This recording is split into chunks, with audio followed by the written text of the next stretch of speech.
Who knows?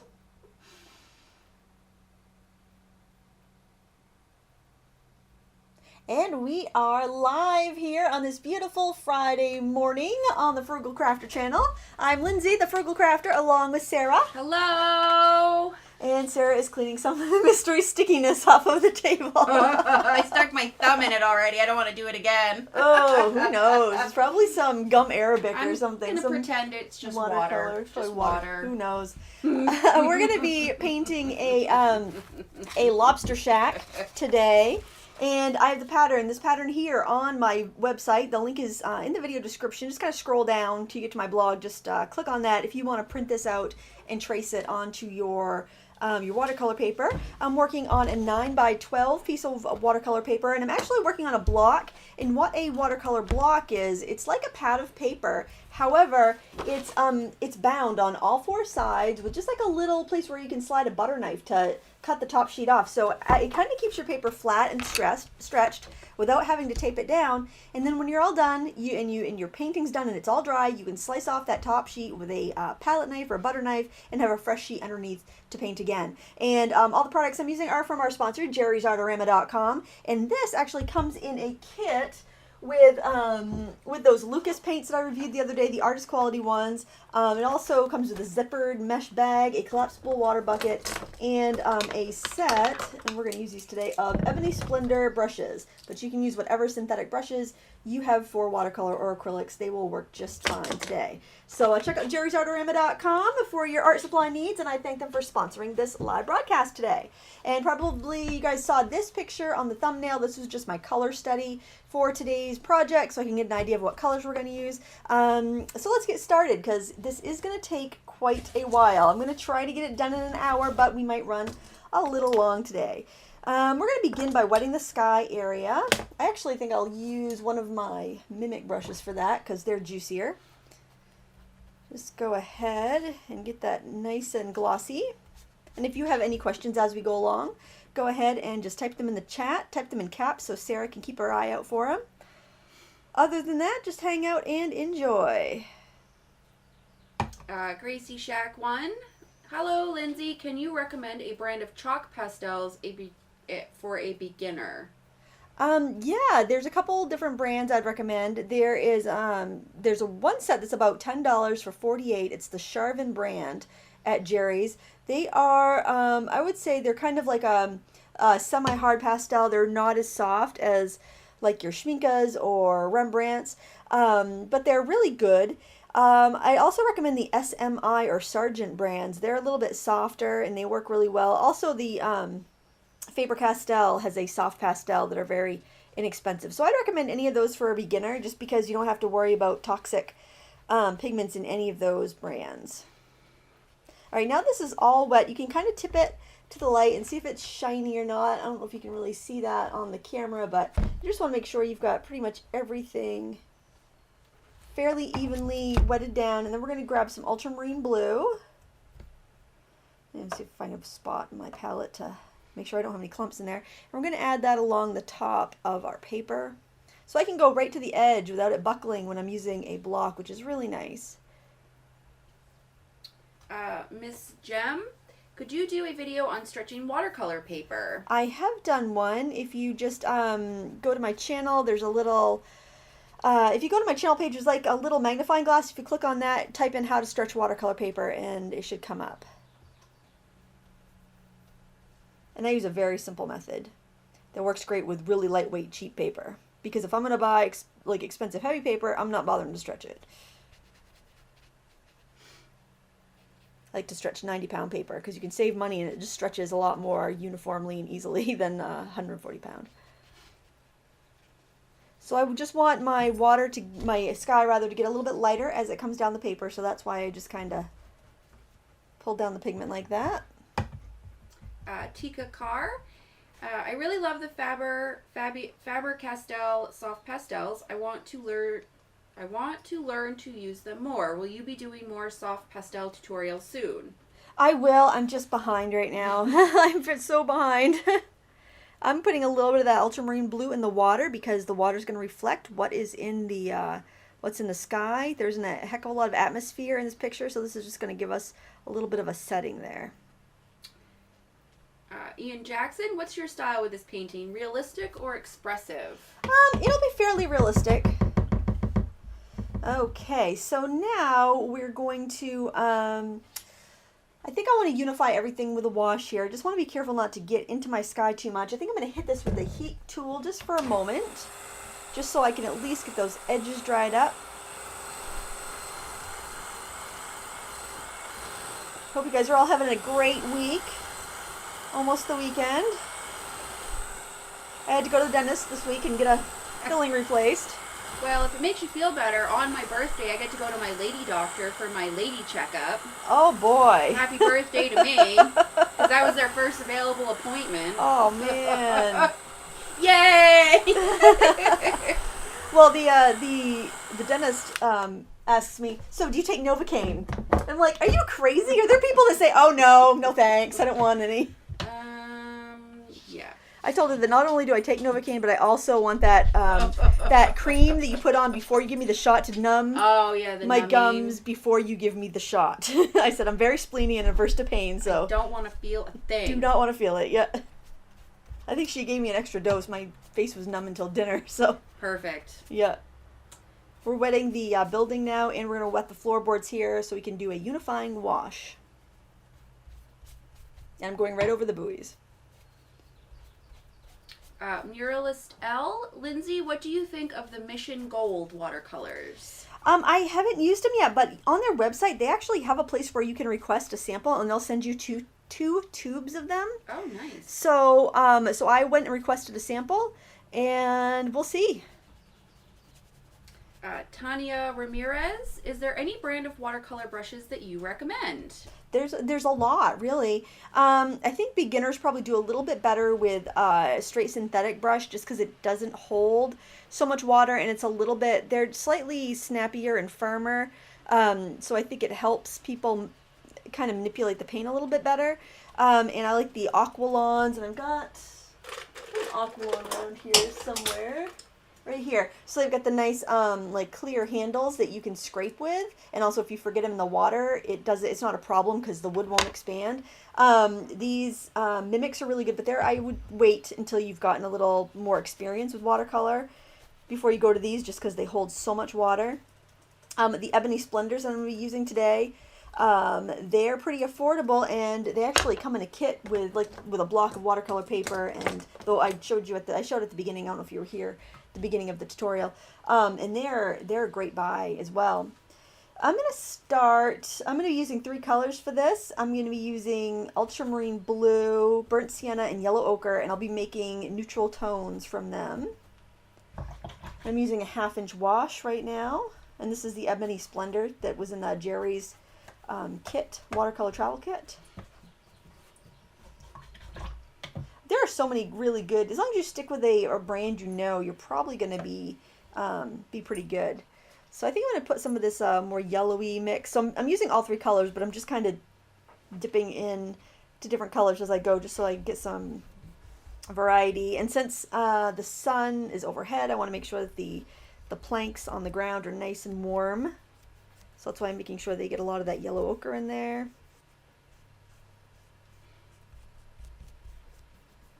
And again, I did dry this area, so I wouldn't have to worry about my paint kind of flooding where it shouldn't. And this paper is the Fabriano Artistico, which is 100% cotton.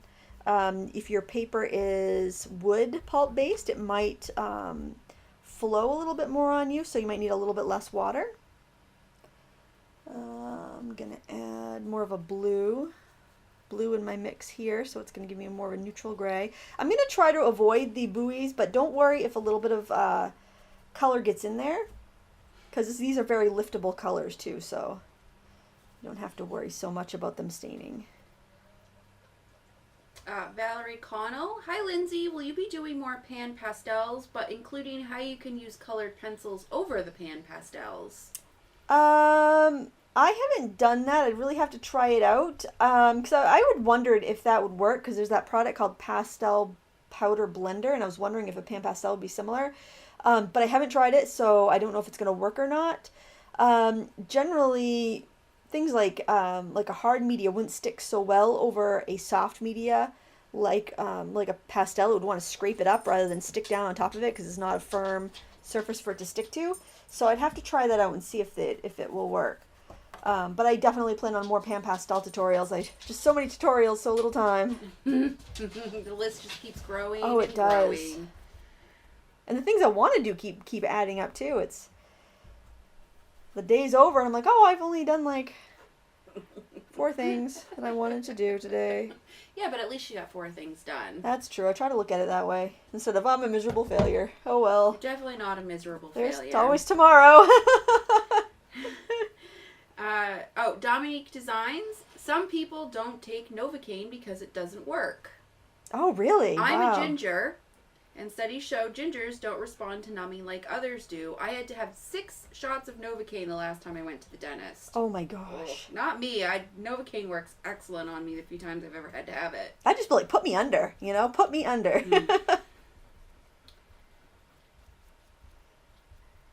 I want to make sure I don't get too much of one color anywhere. So that's why I'm kind of jumping around and changing my colors and spreading them around.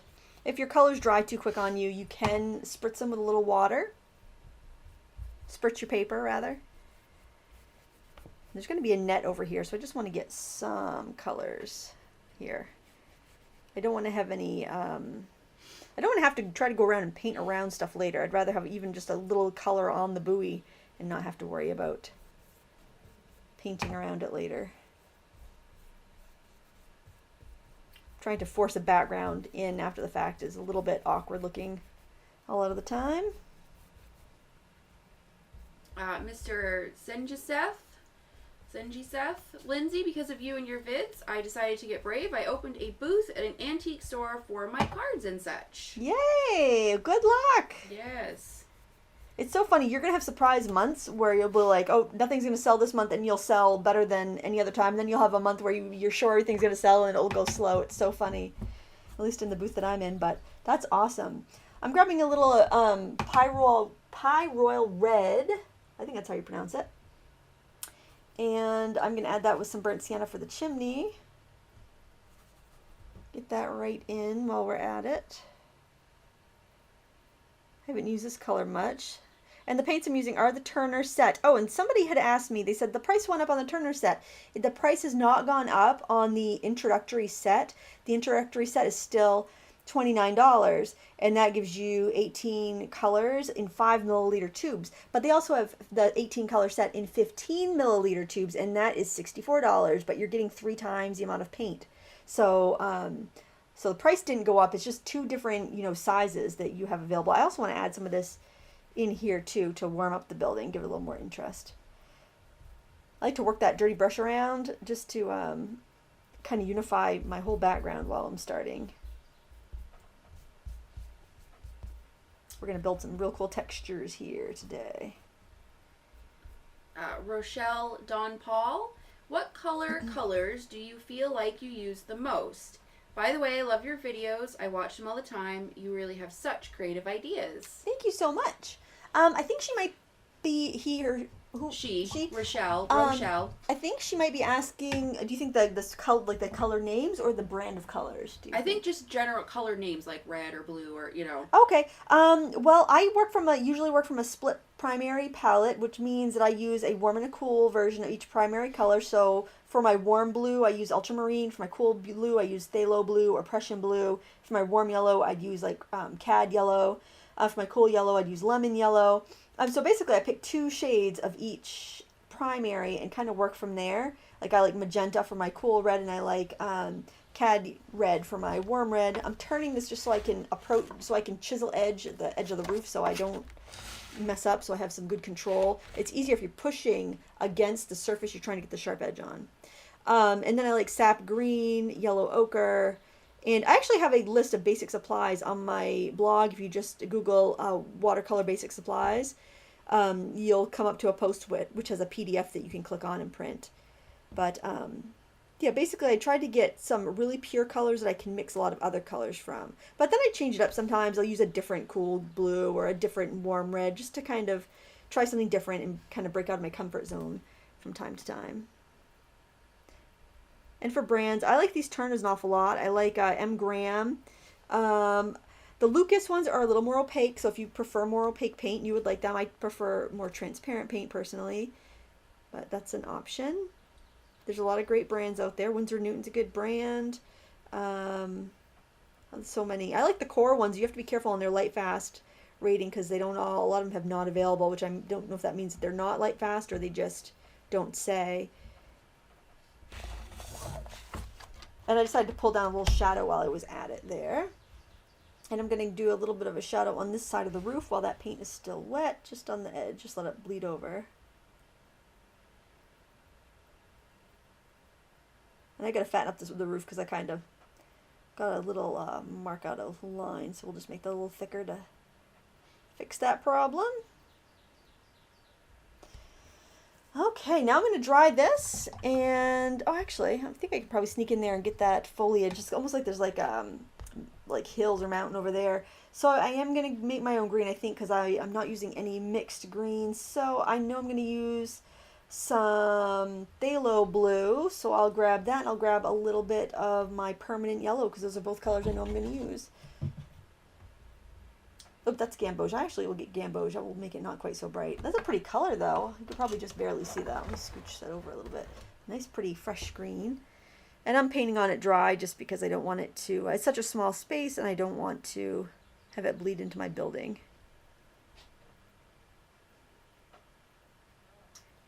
Ian Jackson, would you be tempted to mask bits of this painting?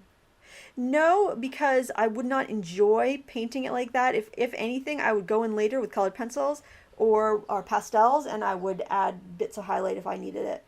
I'm going to dirty up that color with a little bit of burnt sienna. Ooh. And then I'm going to go in a little ultramarine blue to cool it down. DVGV, how do I, as a beginner, decide on what color values to use where in my paintings? Is it possible through practice alone, or is there a trick or something? Absolute beginner here. Look at your picture that you're trying to paint, like if you're going from a photo reference, and squint, and you should be able to see where it's darker and where it's lighter. And if not, if you can take a picture and put it on your computer and look at it in grayscale, then that will help you. And eventually you'll get an eye for it. Okay, there. So that cooler and darker color recedes, so it makes it look like it's further away. So that's what I wanted to do there. Now I'm going to zap this with the heat tool, so if you have any questions, go ahead and throw them in the chat. Siriana Griffith, really important question. How have you been today? It's almost 8 p.m. here in Israel. It's been such a long day, and this is exactly what I need to relax. Oh, good. I'm so glad. Well, I've been pretty good. It's not quite 1 o'clock in the afternoon here, so. Yep. Well, you went out to breakfast into the flower shop. Yeah, so I went to the greenhouse and breakfast this morning. So that's pretty good. Designed with love. Do you like pocket letters? Will we see any more videos on them? I think it's a really fun concept. I love the idea of it. Unfortunately, I don't have the leisure time to participate in swaps at this moment. So, I probably won't be doing much. I probably won't be doing any pocket letters, but I do have some pocket letter dies, which I just like a lot from ScorePal, because they're just really fun for like making little envelopes and making little gift card inserts and stuff. So I think you can take pretty much any card making technique and adapt it to a pocket letter, though. It was fun to try, but I really don't think it's the hobby for me. Okay, now we're going to just get some colors in on some of these buoys, and I am going to use some artistic license because there are a lot of bleachy white ones there, and I think that lobstermen paint their buoys just so they can identify them. Is that correct? Do you know? Yeah, I think you have to. I think each lobsterman or you're fishing, they have their own design so that if Fish and Wildlife come to check the buoys, okay, and they have to have certain information on them as well, but they are painted different colors and patterns so they're easier to spot who's in the water. Good to know. Jack Alash, sorry I mispronounced your last name. Could you just post the original sketch for this painting? My sketch is on my website. If you go to thefrugalcrafter.wordpress.com, you'll see it right there. You can right click on it and print it, and then you can go from there. You can trace it or transfer it onto your paper. And there is a link to the photograph that I drew it from. I did omit some details, and I took away some of the buoys just to make it a little bit more doable.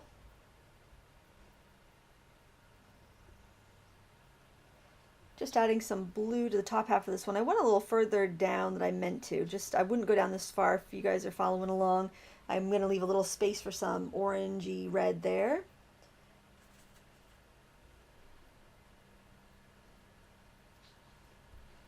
Katrina, I want to start selling my watercolor cards, but I am having a hard time of figuring the price. I sell mine for $7 each, and they sell at that price, so, and they don't sell out really, really quick at that price, so I figure that's probably, but they sell consistently, so I figure that's a pretty fair price. I mean, it depends on where you live and what your cards look like and, you know, your experience level and stuff, but I just keep them all that same price. My watercolor cards tend to be more of my quick studies, so I don't put a ton of time into them. They're like usually done in like 15 minutes. Gracie Shack 1, can you tell me if I am doing my tutorials, is there anything I need to do before I upload the videos to YouTube? I would watch them just to make sure that, you know, everything's the way you want it, but no, I don't think so. Just make sure, like, before most of the stuff that you're going to do is going to be before you turn the camera on. Make sure, you know, your lighting is good and your audio is good, because I mean, even that's probably the best thing to have right is your audio, because some people, if your audio is bad, that's something you can't really get over. You know, you can kind of, you know, still have a video watchable even if the angle's not quite right or the lighting's a little bit off, but if their audio is bad, that's very hard for people to overcome. But I would just say, just watch it, and if you're happy with it, upload it. SG Lava, do you like acrylics? Acrylics are not my favorite. I do them occasionally. I do a couple acrylic tutorials coming up. I tend to do acrylics more for like base coating or for different craft projects, because I can get what I want done quicker, just because I don't have to wait for drying time, and they're very durable. But as far as like sitting down to relax and paint something, acrylics would not be my first choice. I find them less intuitive. They're more industrial feeling for me. It's kind of like, okay, means to an end. I'm going to use acrylics because I know I can get it done quicker, or I know it's going to dry faster. But for the actual pleasure of painting, I much prefer watercolor or oils. But that said, I do have excuse me, I'm going to cough. I do have a couple acrylic tutorials coming up. Yvette Miller. Hi, Lindsay. How do you know your painting will come out good? I have a hard time with watercolor because it looks bad when we start it. I don't know how to coordinate the layers. Well, keep watching and painting along, and I'm sure you'll get more comfortable with the medium. You know, I never am 100% sure a painting's going to come out good. They don't always. I mean, everyone has painting fails.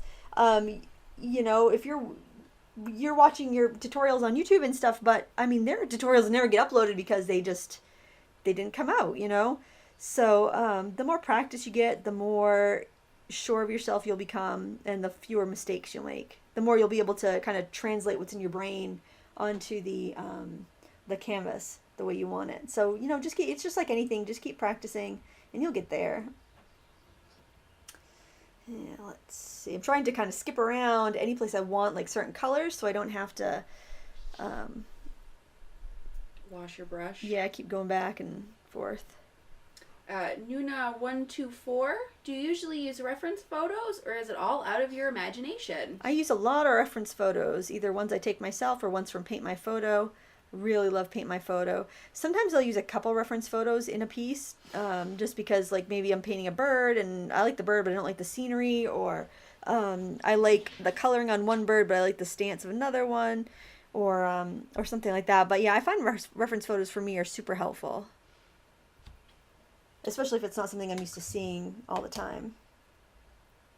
Plus, it's just one less thing you got to try and think about during. Yes, I mean, yes, it's hard enough absolutely. to do the painting, and Paint My Photo always has great Yes. reference images because Absolutely. they have photos of everything, right? Oh my gosh, yeah, everything. And it's all user generated, which is really wonderful. Some photos are so pretty that it's like, well, I know my painting's not going to do that justice. This looks perfect the way it is. This does not need to be painted because it's just too awesome already. Artsy Bears, what is your opinion on gouache paints? I don't typically use gouache. I don't have any really good quality gouache. I think I have a couple tubes of M. Graham designer gouache, and honestly, I haven't even really used them. They came as part of like a free gift with purchase type thing. But I don't know. I really love transparent watercolors. Technically, like any opaque watercolors, gouache. So, but watercolors that are more opaque don't seem to be ones I care for that much. But it's a means to express yourself. I don't think there's anything wrong with it. We all have our own, favorites. Some people like gouache, some people don't. Like, I'd probably like gouache more than acrylics, but then again, I don't know. You still can't build up really thick layers or they're going to crack. So I probably still would do acrylics if I had to do something where I wanted that look. Savannah Bracewell, do you have a favorite medium and any particular favorite brands? A watercolor is my favorite medium, or mixed media, because I do like to mix stuff up. And I like M. Graham for watercolor paints, but I also like Turner and Core, and there's so many good brands, it's really hard to pick. It's like picking a favorite kid, kind of. They all have their positives. Yes. Rodrigo Paez, Yupo paper works well with watercolors. Yes. System Ready, Lindsay, which of the most important masters of painters in history do you like the most? So which master painters from history do you like the most? Oh boy. I like Salvador Dali. I like surrealism. It's not an art form that I do, but I like it. I also like Marc Chagall. I like Kandinsky. I like Moreau. I tend to like more painters that are different from how I paint. I'm adding some kind of crud on these because like the paint's peeled off and they're all like cruddy looking here. Weather beaten. Yes. Gracie Shack 1. Will you do another collaboration with artists such as Steve from The Mind of the Watercolor? On YouTube, his art is amazing, like your art, Lindsay. Thanks. Actually, we've talked about that. We've talked about maybe doing like another question and answer collaboration, like we did a few months ago. That was a lot of fun. Sue's Chambers. Hi, Lindsay. Do you ever make digital prints of your artwork and sell them as cards? Or would you recommend having a professional printer do them? I've never done that actually. So I don't know. I know there's websites where you can do print on demand. You upload your work and then they will have them print. They'll print them if somebody orders them. Then they just print them right then, and then you get, like, say the base price on a set of cards is $5, and you put them for sale for $7. You would get $2. You'd get like the overage of whatever it earned. That's probably what I would do if I was going to do it, just so I don't have to hold inventory, because I am like severely out of space in my home right now for any. Oh my gosh, I am at like, what's that called when maximum capacity? Maximum capacity. Yeah. Oh man. Yeah. So I wouldn't want to house any inventory, and I don't know if my prints would sell at the little shop where I have them, because I don't think that I could price them low enough to sell in comparison to my original artwork. It's like there seems to be a certain like window of price. You have to kind of see what are your originals going for, or what are you trying to sell, what do you value your originals at? Do you think you can get, can you justify the price for your prints, I guess.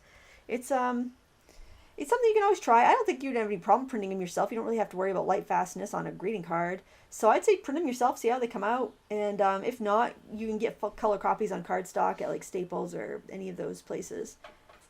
And that's cheaper than probably doing a typical, like having up cards made traditionally. We're just basically blocking stuff in here. I did throw a little shadow there because I had that color on my brush. I think I might do that with, oh, I want to put a little turquoise in the middle of that one. Katrina, how do you feel about 300-pound watercolor paper, and do you use it? I like it, but it's a little rich for my blood, quite frankly, so I don't use it very often. And actually, I don't think I've ever bought anything. I think all the 300 pounds I've ever had has been a gift, just because it's just, it's expensive, and I feel kind of nervous and less free if I am painting on really expensive paper. I think we all have a point where we're comfortable with like a price. Bless you, Chewy.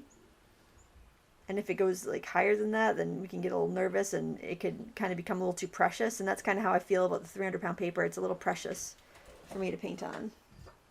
You know, I wouldn't want to use it just for a tutorial that I'm going to rush through, because I'd want to, you know, really get in there and enjoy it. So I'd end up saving it and hoarding it for a special occasion. And nothing would ever be special enough. Nothing would ever be special enough. It'd be like that beautiful scrapbook paper that never gets used until you realize, oh my gosh, it's so out of style now. What do you mean? You don't do that? You don't have precious paper at home? No, I don't have a stash of paper that I refuse to use for just anything. No, Lindsay, no. No. I don't like my supplies to get too precious. Dominique Designs, would you do any of this differently if you were using Inktense? No, I'd probably do it about the same. I mean, except I'd color it in with a pencil and then I would liquefy it. But I'd pretty much do it the same. The great thing about these is you don't have to worry about, you know, if you miss a spot or you don't fill it in completely, it's just going to look more weathered, and that's going to look more authentic for this. Okay, and a little bit, maybe put that color up here too.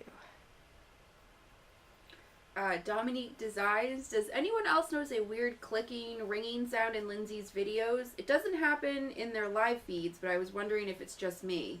I think you might be hearing the camera focus on, if it doesn't, see if it happens on any of my voiceover videos, like any speed drawing videos, and if not, it's probably the sound of my camera focusing. And there's nothing I can do about that because I can't hook an external mic to my camera. I can only do voiceovers too. It could also be the water pump.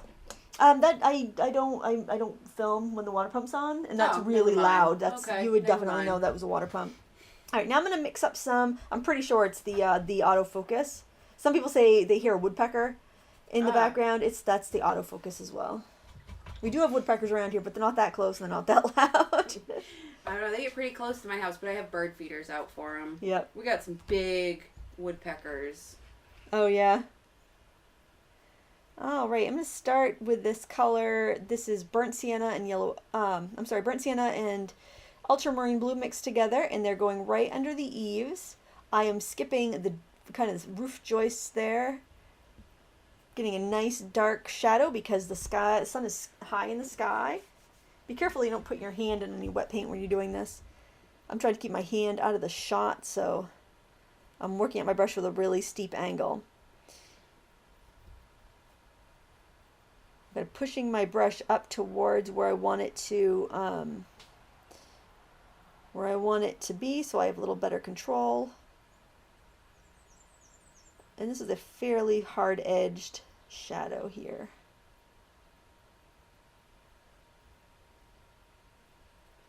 Sharon has chalk. Hi Lindsay, do you have a favorite pan watercolor set?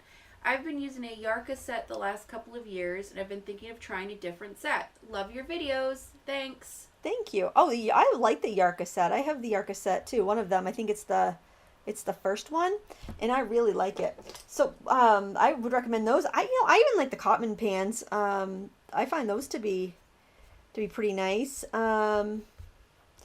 Let's see, what else do I like? Winsor & Newton artist pans are really good. I have a tiny little set of those, and those are beautiful. if you like opaque, the Lucas ones are really pigmented and vibrant. So I'm going for these, I'm starting off with the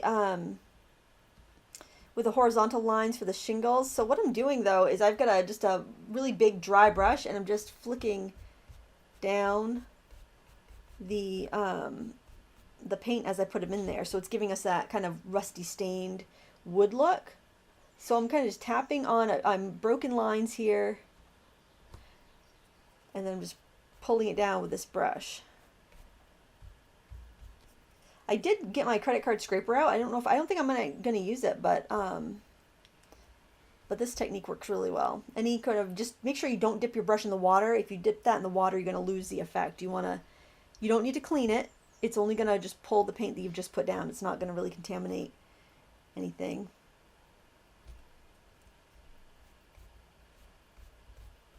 And this is going to get to the hot mess stage pretty soon. Don't freak out. There's going to be some ugliness happening here before it's all done.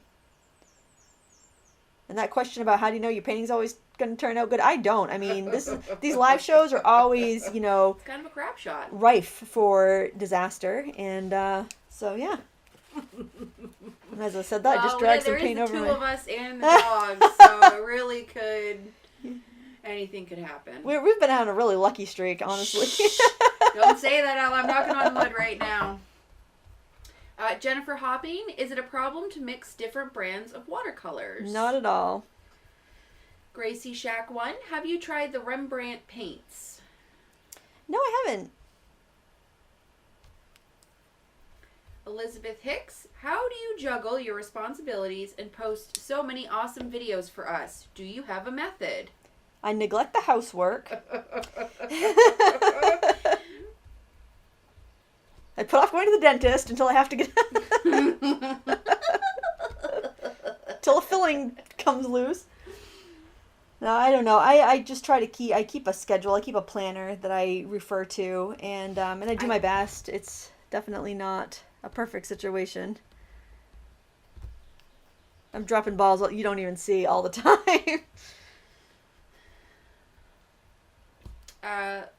Yvette Miller, Lindsay, how did you get to teach at Craftsy? Did they contact you? By the way, I bought the class and it was awesome. You were very talented and I enjoy watching you. Thank you very much. Yeah, they contacted me. I almost said no because I didn't like traveling, and I didn't want to know if I wanted to put in that much work on somebody else's platform, but I'm glad I did it. It was a lot of fun, and it's been great, and the class has gone pretty well received. I think I have 700 students. Oh, excellent. Yeah, so that's exciting. Yeah, it's pretty cool. I decided to take a chance on it. I'm glad I did. I would go back again if they asked me. Ian Jackson, have you ever done egg tempera? I never have, no. That seems very finicky. What is egg? Is it tempera paints made of eggs? Literally? No, you take, you need a fresh egg. Well, I guess you can buy them made now, but you'd get the dry pigments and you mix them with a fresh egg yolk. So, I have chicken, so that would be convenient, I suppose. But because the egg is such a strong binder that it will bind your paints. It's kind of how the old masters did it before oil paints were invented. And it just dries really quick. You have to be very meticulous. I'm not a very meticulous person, so I don't think I would enjoy that process. Now I'm using a liner brush. Look how long the bristles are on that. That's going to hold a lot of paint, and I can go in and I can start refining my shingles.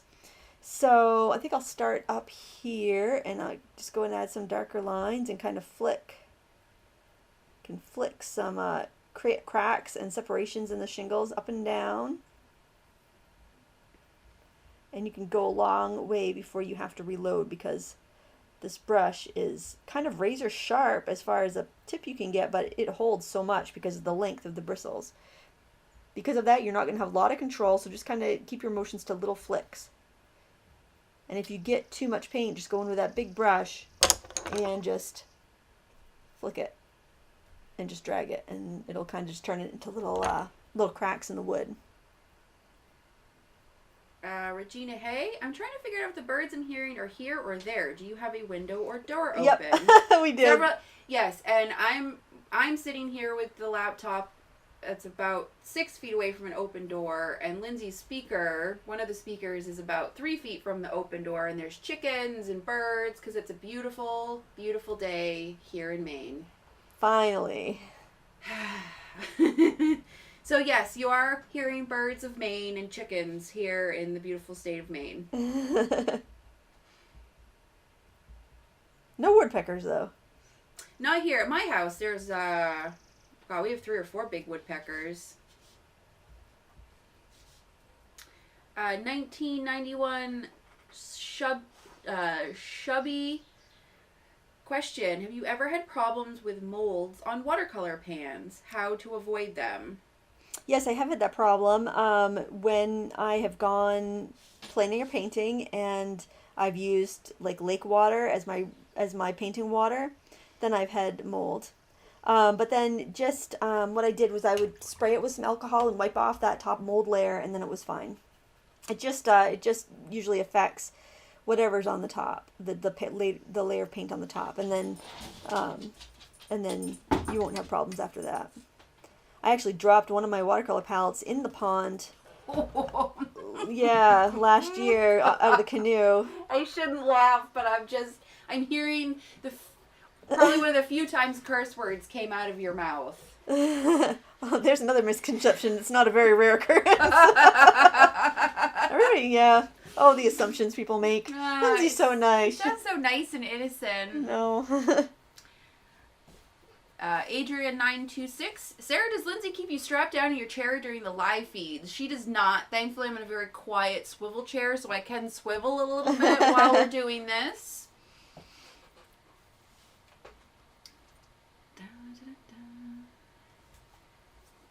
And we're skipping down. I have gone over some of these buoys by mistake when I was dragging the paint, but that's all right because these are very liftable colors.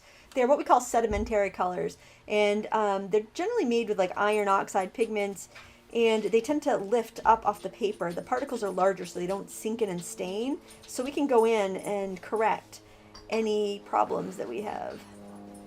Come here, Joe. You want to talk for a minute? See, now I'm making noise. I'm letting my dog out for a minute so she can harass the chickens. It's too tempting.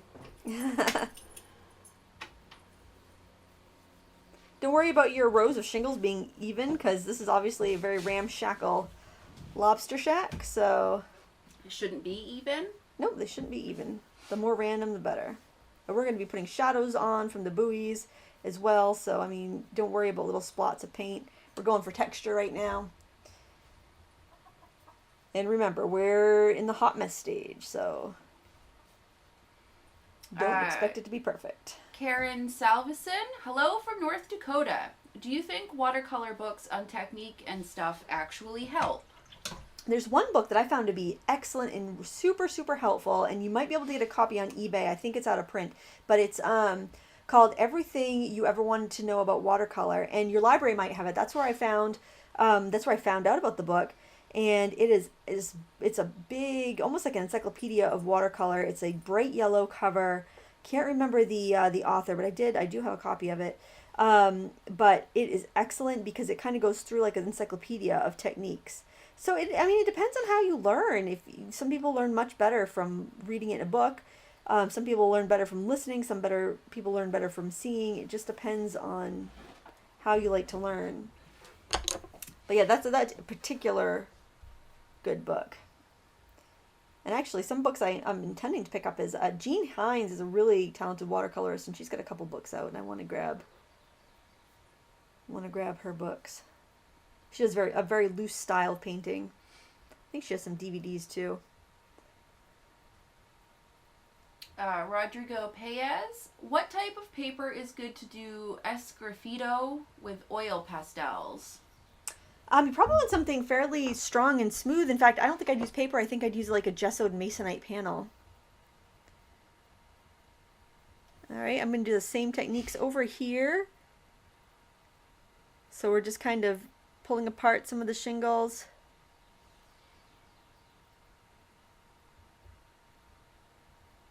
you get too much paint, just kind of flick it with a dry brush. That's also going to soften it, so if we do want some sharp, you know, deep shadows here. The wobbly the better. You don't want to see any really straight lines.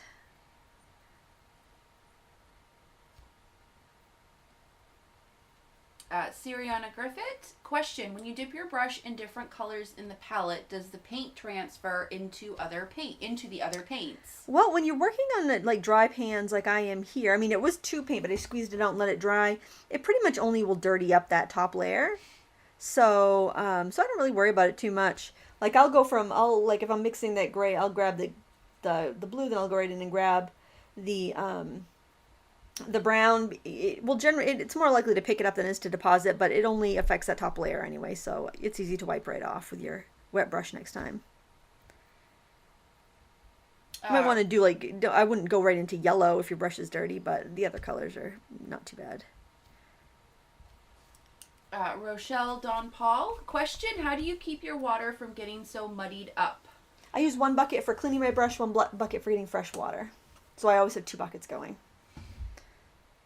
As long as I clean my brush in the dirty bucket every time, my fresh mixing water stays pretty fresh. And some people even use 3. Those overachievers. Type A watercolorists.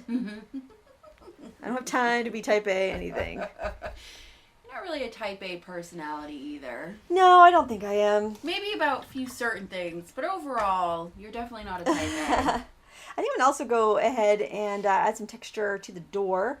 I'm going to start by putting in the grooves between the wooden panels, and these are really crooked. But that's good because it gives us that atmosphere.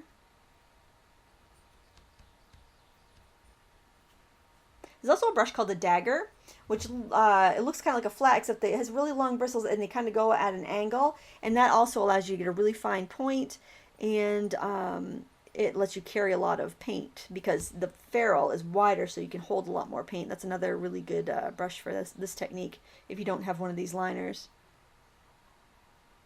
You probably don't need both brushes because they both do a very similar task. And I got a really kind of some chunks taken out of the door up here, so I'm going to go ahead and make a shadow there. There goes Chewy. Yeah, I just saw a chicken run by. I think she might have been chasing it. Oh, she wasn't running very fast. It was a half-hearted. Sharon has chalk. I was wondering what palette you were using today. I like all the little mixing wells while you're painting. This is a Zoltan Zavo palette. I think it's about $20 at Jerry's. Zoltan Zavo. Yeah, right. I like this. I'm usually used to a palette where all the colors are around the perimeter and have the mixing area in the center, but I like this too. I don't know. You have to, I guess, pick what kind you like the best. My favorite, I think, out of all the watercolor palettes that you buy empty and you fill is probably the Pike palette, just because it seems to be made out of a more durable plastic and less brittle plastic than a lot of these other ones. And I don't know what kind of plastic it's made, maybe PVC or something, but it's really rigid. And that's what I use for my paint box that I teach out of, just because I know it can take being knocked around in there without breaking. And I put some more kind of stains and holes and knots. Really weather this door here. Little Shy Panda. Lindsay, you should paint coasters. I think you have a couple YouTube videos on that. Yep, I do. I have one with alcohol inks and one with acrylics. And see, that's like what I mean with acrylics. You know, there's a lot of craft projects where, or in art projects where acrylics are very advantageous. I'm making a bird bath out of terracotta pots, and I'm using acrylic paints to paint and decorate them. Nice. I saw it on Pinterest. Oh, there. Cool. Can't go wrong with Pinterest. Nope. Famous last words. I saw it on Pinterest. Down the rabbit hole. Down the rabbit hole. Starshine Soldier, is there any way to save micron pens after their nibs get damaged? They kind of need to be tossed after that. Yeah, there really isn't. Yeah, you can usually refill them a couple times with India ink. Maybe it depends. It depends on how hard you are. If you're using them on watercolor paper, it's tougher on, and that's why they're disposable. I'm going in with some sloppy, juicy paint, and then dragging it to get the wood grain here. So apply and soften. Some great texture practice, guys. I really hope you try it out because it's going to help you tremendously. And again, if you don't like it when it's done, nobody has to see it. Right, exactly. And we're doing all this stuff here before we do details because we don't have to worry if we drag paint over something important. I'm just using a 1/2 inch wash brush to apply this so I can get these kind of chunks of color, and then I'm just dragging it with my really big flat dry brush.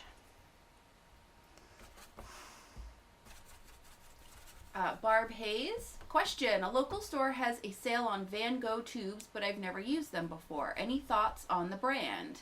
You know, I'm thinking that the Van Gogh might even be made by the company that makes Lucas, like the student grade of Lucas. I bet. Look on the package. Just look at the light fastness rating. If it gives you like a light fastness rating of 1 or 2, well, you have to see like what rating scale they're going by. But I think they're all right. I think they're. What are they normally about $3, $2.99 a tube? I have no idea. I've never priced them. They're student grade. I think they're all right. Check the light fastness rating. If they're not that great for light fastness, maybe try a Cotman instead because Cotmans are right around there, the same price. Also, the Grumbacher Academy is in that same ballpark, and their light fastness ratings are really good. And I actually thought that their paint was pretty good. I don't like the Grumbacher pans.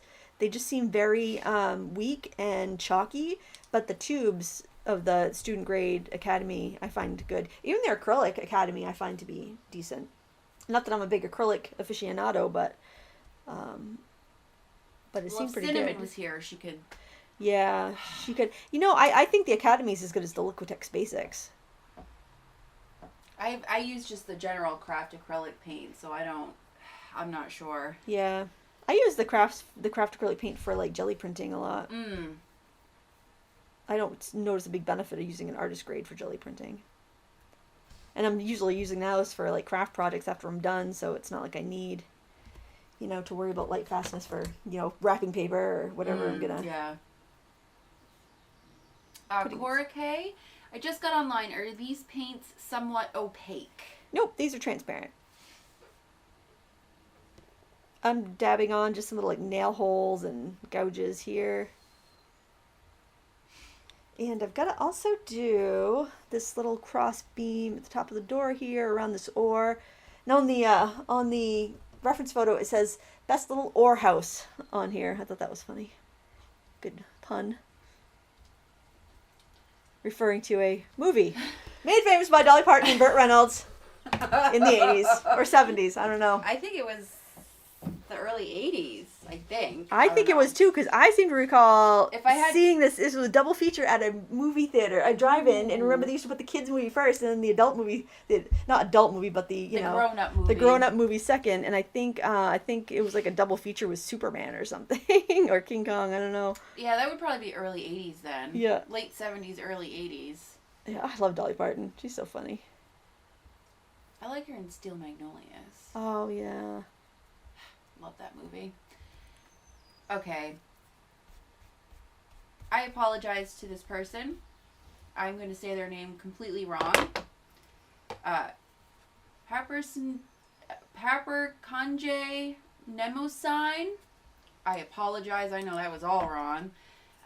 First of all, you're both awesome. I'd like to know if Lindsay is going to make any Ask a Crafter video. I'm not asking for the question and answer per se, but for the chatter. Well, Lorraine, Kathy, and I are traveling down to Massachusetts in a couple weeks, so maybe we can. Ooh, that would be a good idea. Or something. Maybe we just record the car conversation. That. Can you imagine? I'm glad I won't be there because my mouth would be going and I would get into trouble. Trouble. Yeah, Jason goes, I hope you guys can think of something to talk about. I like that he was concerned that that was going to be a problem of some kind. I think he was being sarcastic. Oh, okay. Well, that's good. Alexandra Perovic, did you ever try to make watercolors from dry pigments? If so, good results? Well, you know, I have some watercolor powders. I honestly think that if you're interested in the curiosity of it, I'd say go for it. I don't think you have a cost benefit for that because it's gonna be so expensive to get good quality artist pigments on their own. I think you're much better off buying paints unless you're just curious and you want to try it out. Then I think that you can get kits to do that online, but I haven't done that. I'm very pleased with the paints that I have, so I haven't bothered. A lot of oil painters do it. I think they like to grind the pigments to their own specifications. I don't think it would be a money-saving endeavor, though. I think it would be a costly endeavor. But if you're curious, I mean, learning is good and usually worth the expense to learn something. Ian Jackson, is this paint a candidate for dip pen work on top of the painting? Yeah, you could. No reason why you couldn't. No reason at all. Do the same thing I did with my flat wash. I don't really like that. What's in my hand? I am losing it. No, it's all the nice weather we've been having. We're shaking out the cobwebs. Oh. The winter cobwebs. Donna Vieth, how do you know if a color is sedimentary? Well, they tend to sit on top of your paper. It's kind of an experience thing. Once you've used it, you kind of see that it sits on top of the paper, and it's easy if you have to lift some out. Ultramarine blue, burnt sienna, yellow ochre, those are sedimentary colors, as opposed to staining. They're usually also the more duller colors, not the super vibrant ones. So if you get colors like magenta and phthalo blue and phthalo green, those are like really staining. They're really super vibrant. The pigment particles are smaller and they seep down to the paper, and then they stain it. You can't lift it up very easily. So you kind of can use your eyes, and if the color looks super, super vibrant, then it's probably going to stain. And if the color's a little bit more opaque or muted, it's more likely to be able to lift. And I think we're going to start doing some shadows around our buoys. And I think I'm going to start with my little round brush. This is a number 4 Ebony Splendor. Depending on how big you're painting, you could do different sizes. And actually, maybe before I do that, I'll lift out some of any problems that I have here, like any places where my paint has gone over my buoys. I can kind of go in there and scrub a little bit and blot.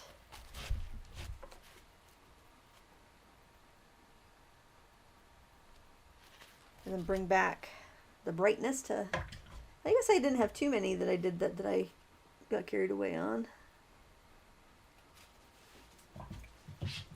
You can go through and look.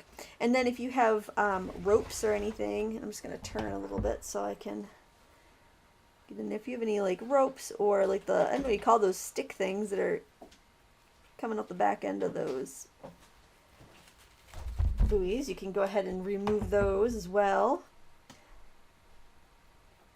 And I really only worry about it if you're trying to get back to pure white. I don't think... I think if you're going to do a color on them, I don't think it's going to be a big deal. Okay, I think we're all right to start doing shadows. Now, in the reference photo, these have really harsh shadows. I'm just wondering if that might be kind of difficult to pull off in such a small area. So we'll try a couple different shadowing techniques and decide as we look at them what is going to work out best. I need to mix up a little bit more of my shadow color, which is the ultramarine blue and the burnt sienna. And we've been using that all through this, so it's going to be a nice natural shadow for us. I think Chewy is enjoying a new backyard today. Hey. Nothing to growl at out there. Oh, who knows? She's watching out for us. Yeah. Journaling book nerd. Question: I am new to watercolor and can't draw to save my life. So what do you suggest I do to start my first project or future projects? There's nothing wrong with tracing as you learn. I really want people to feel comfortable. If that means if tracing a photograph is going to get you painting, go ahead and trace a photograph. You can mess it up enough in the painting portion. You don't have to get yourself all stressed out about the drawing if that is really holding you back. Go ahead and trace. Now sometimes tracing is going to be more difficult. Like if I took the reference photo and traced it, there was way more detail in there that I would have wanted. So that wouldn't have served me very well. But if it's something like a flower or something really simple, tracing will actually help you learn how to draw. And I don't think people realize that. Once you really put down those marks, you'll say, oh, I thought it was different, but you see that you actually went over like the lines that are really there. Because sometimes your brain thinks you see something you don't. So it will train you how to draw. As long as you don't let it become a crutch, I don't think there's anything wrong at all with tracing. So go ahead and trace and then worry about the painting. Whatever's going to get you creating art. You don't have to pass a test. You're not going to be graded. Do what is going to make you get to the point that you want to get at. If that's painting, if you want to be painting and you don't want to mess with drawing, then go ahead and trace something and, get yourself started. I don't think there's anything wrong with that. Marcia M. also points out you can use stamp images too. Absolutely. Which is, I've been doing that to practice my watercolor skills. Such as they are. Yvette Miller. Oh, did you try last week's glass bottle, Sarah? Did you try that? Oh, God, yeah, aced it. It's framed oh, on awesome. my wall. I'll have to come over and see yeah, that. Please do. Take a picture and put it on your blog. I will. Success story. My ad for Craftsy right there. Yeah. Story. Woo, look at this. Lindsay, when I paint with watercolors, my paintings don't get as colorful and bright like yours is getting. Do you think it's better to use paint from tubes so they are juicier than pan paints? It really shouldn't make a difference if you're using high quality paints, whether they're coming from tubes or pans, as long as you have a good quality.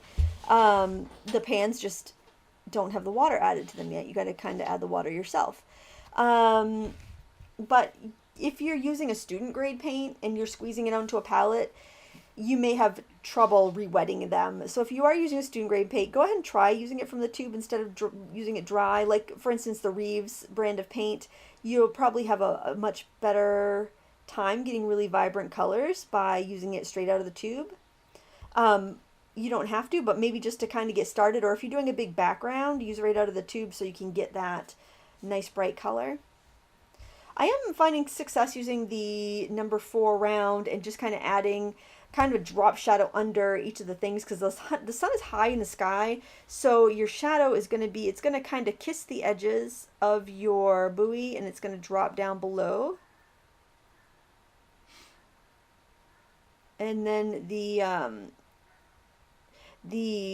kind of stem at the bottom of the buoy, depending on how far it's kicking away from the wall, it could be right up against it or it could be kind of out at an angle. So just kind of look at it and try to determine where it should go, and if it looks really awkward, just brush over it with a little water and soften it. Because, we're working from a photo and from a sketch that isn't exactly of the photo, so we kind of have to fudge it.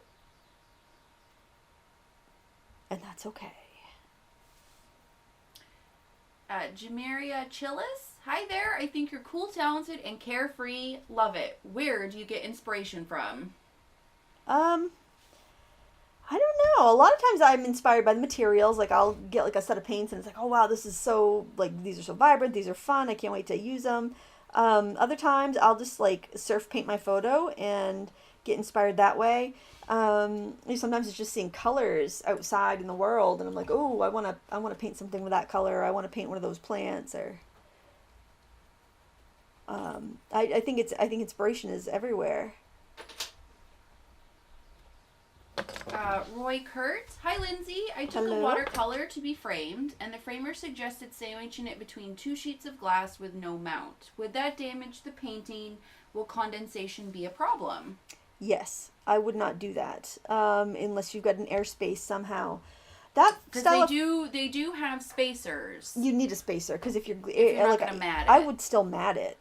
I know it's a very contemporary style of framing, and it was really popular. I would say probably about 10 or 15 years ago. And you can get kits to do it. I mean, it's not that expensive to do yourself. It's actually quite easy. You buy 2 pieces of glass, the same size, and you get the little clips.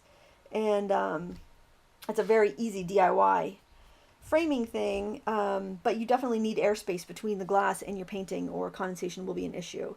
And maybe they were counting on doing that, but I would be sure, especially if you're paying to have it done, they should know to do that.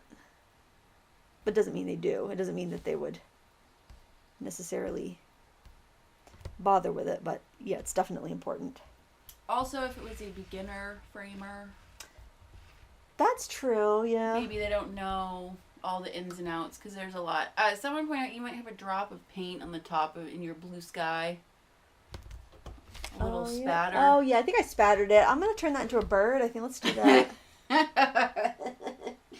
Yay, Bob Ross! There we go. There are no accidents, friends. Yes. I mean, there are no, what is it? There are no accidents. There are no mistakes. There are no accidents. Happy Whatever. accidents. Happy accidents. A happy little bird. Happy little bird.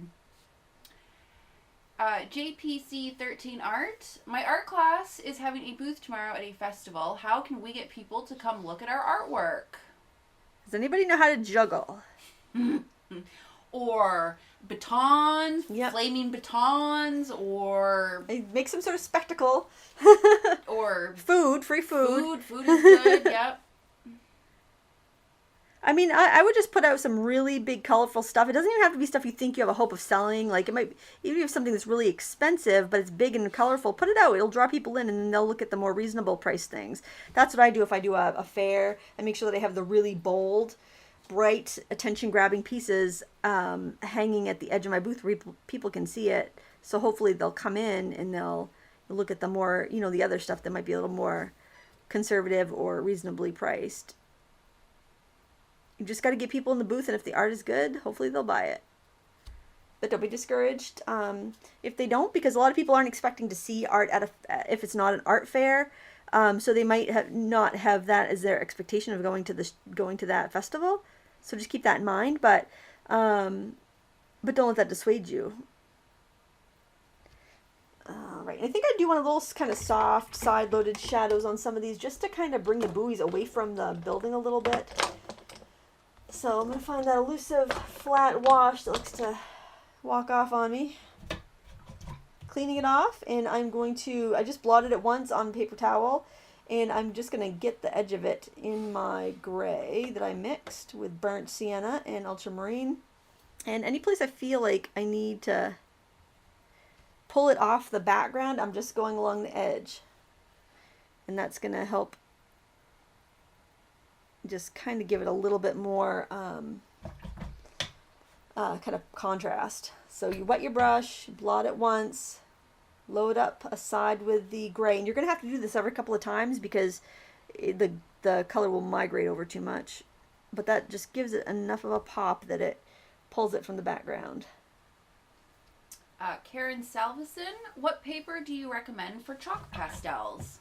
I like Can't Send Me Tints, and I like it because there's a rough side and a smoother side, so you can use it for pastels or colored pencils. And sometimes you want a smoother side for pastels. It just depends on, your personality and what you're trying to paint. So I just think it's a really nice all-around drawing paper. And it comes in so many colors, and it's not very expensive, so Can't Send Me Tints.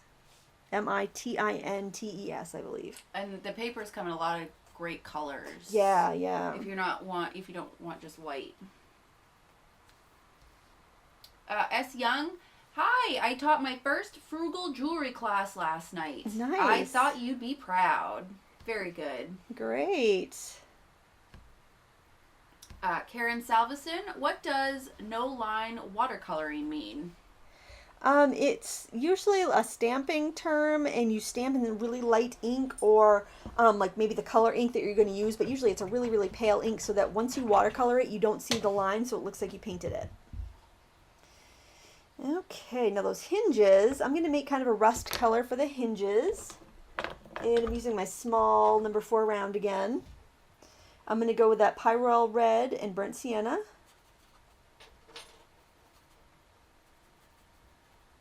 And I'm going to kick it back with a little of that gray we've already mixed, because it's a little bright on its own.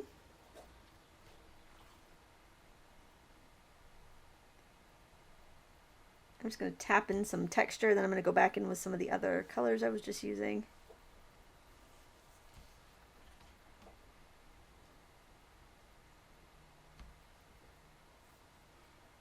Any of these metal rusty things I want to get in there with these colors. I'm going to go in with a little yellow ochre too. I'm just going to kind of dab it in and let it mix and granulate on the paper, so hopefully I'll get some more rusty texture there.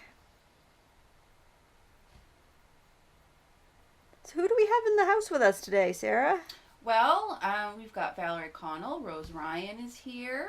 Wonderful. Hi, guys.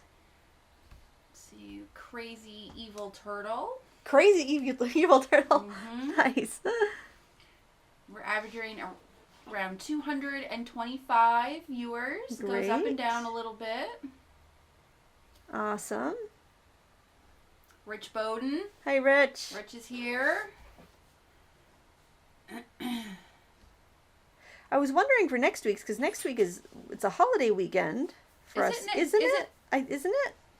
Is it? I think so. I think next yeah, week. because today's the 21st, so Yes. next weekend's Memorial Day weekend. Right, so I was thinking it'd be so fun to do something red, white, and blue, but then I thought with all their international folks, I wonder if that might be, I don't know, offensive, but I was thinking it would be pretty, like a pot of geraniums with maybe something like a little American flag kind of tucked in I think there. so, well, because it is, well, I mean, it is an American holiday, so I don't know that it would be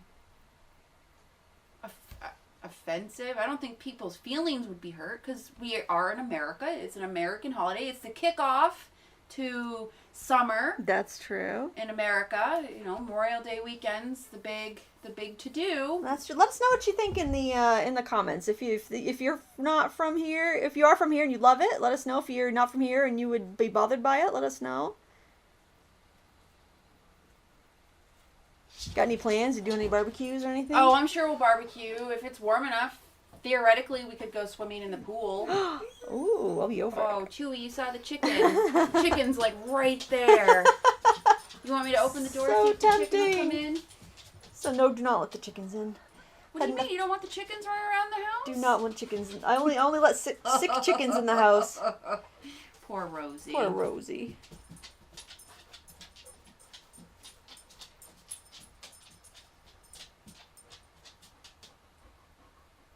And I'm just kind of popping up the color. I was thinking that I might go in with some pastel on these, but I'm kind of liking just the transparent watercolor. But if you guys feel that your painting just needs a little oomph or a little boost or something, you can always do that.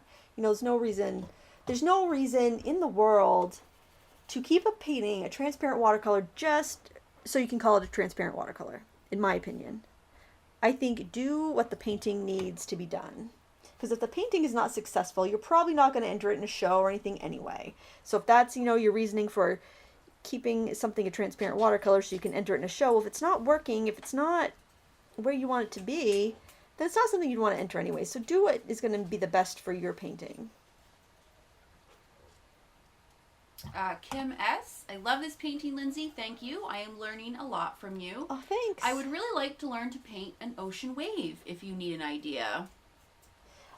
Please post it on the request list on my website.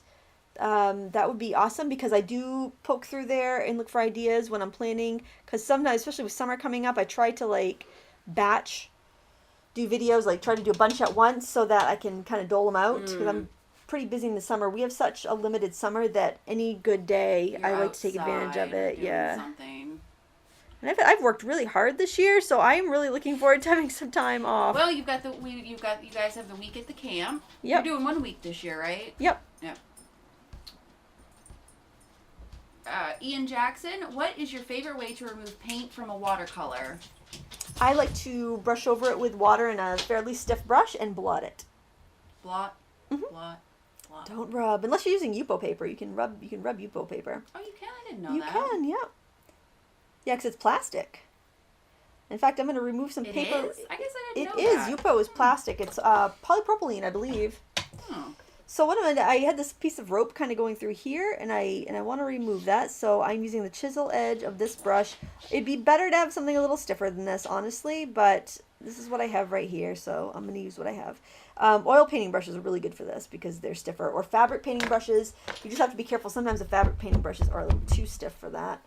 But I find the chisel edge of a flat, actually this little flat here might be better. I find the chisel edge of a flat just to be a little bit more abrasive than a round. And it doesn't seem to damage it as much. So I just want to get that swoop of rope. And this might be something that I'll have to go in with a colored pencil or pastel pencil later. But I don't know. After it dries, I might be able to go in and add a shadow, and that may be all I need. So I'm scrubbing it out now so I can have that opportunity later. And I think I might make some of my ropes actually darker just because they're going to stand out better and I won't have to do so much scrubbing. So I'm going to go mix a nice dark here. Same colors, the blue and the brown that I've been using.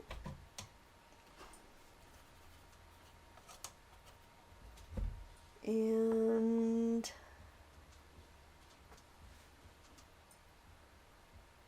kind of connect things as they need to the hooks on the roof and whatnot. And you know, even if the ropes, it doesn't necessarily even make a dark rope when you do this. It could just be the dark shadows from the like white rope. So keep that in mind. It's you're kind of, you know, sometimes you're just tricking the eye when you do when you're doing painting. I'll just put a dark shadow underneath that rope, and hopefully they'll make it look more like a white rope with a nice dark shadow next to it. I'm just going to give these guys a place to be in their world. Alright, and then I want to put a little net over there, and I want it to be kind of turquoisey. But I'm going to need to soup up this turquoise to make it really stand out. So I'm going to use the turquoise, which tends to be more of an opaque color. And this turquoise actually, to me, looks a lot like a cerulean blue in other lines. So what it is just kind of like a, I would almost call it aqua over turquoise, but it's called turquoise in the Turner line.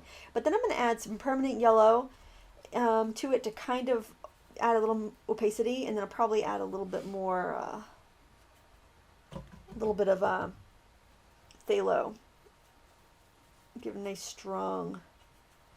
So I've got the strength of the phthalo, but I've got the opacity of the turquoise, and then I'm just cutting it back with the yellow. So it's not all about mixing colors. Sometimes you need the properties of those different paints to get you exactly where you want to go.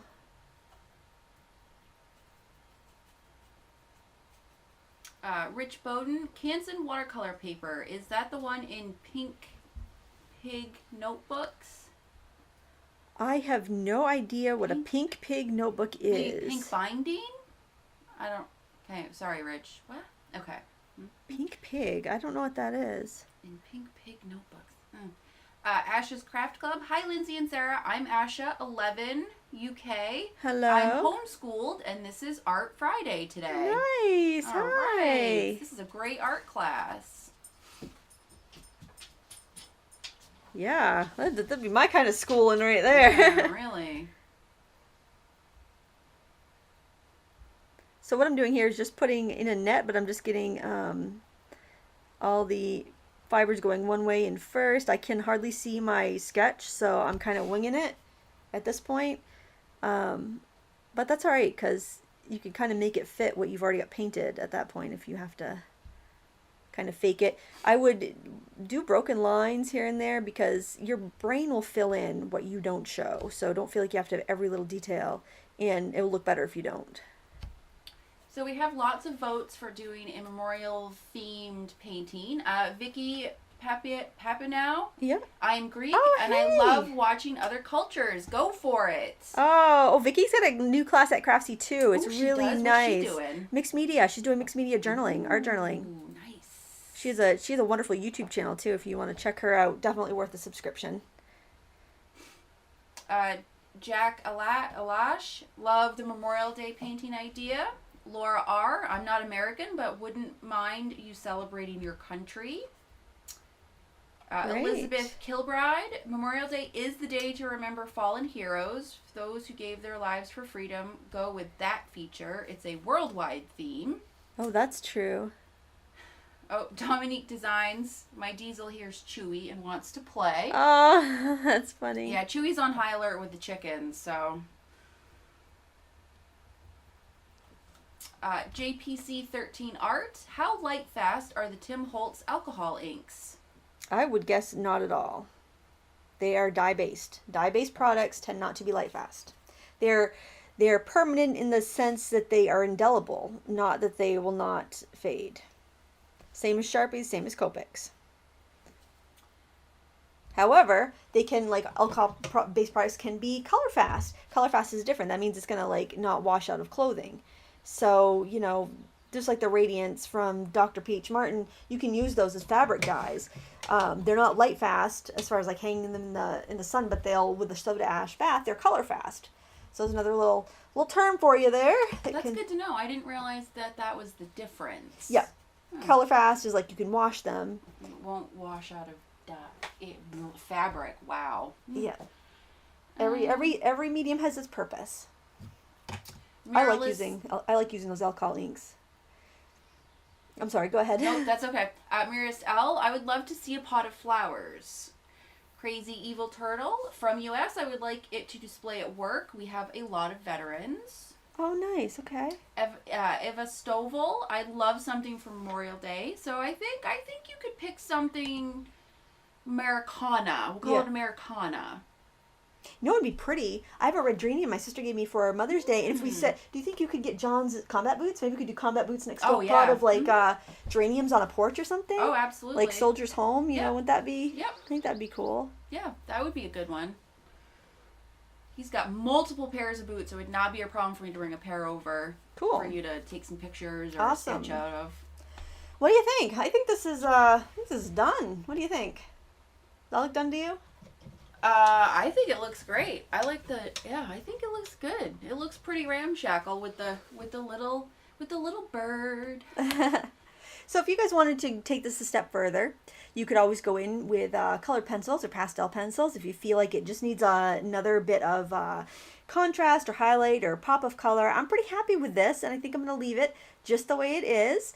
I want to thank everyone who joined us live today. It was a lot of fun. We did go a little bit longer than normal, but that's okay. Yeah, hopefully you guys all got something out of it. I want to thank our sponsor, jerry'sartorama.com, for sponsoring us today. You can find all the supplies I used over at Jerry's at the best prices on the internet. They have really good deals, and a lot of the products I'm using here are products that they sell exclusively, and they get them out at a much cheaper cost than their, like, the contemporary, like the brands that are their equal as far as like other brands, because there's no middleman. So that's another reason to try these the brands that I've been telling you about, such as Creative Mark, Lucas, Turner, all really top-notch brands that I think you will enjoy.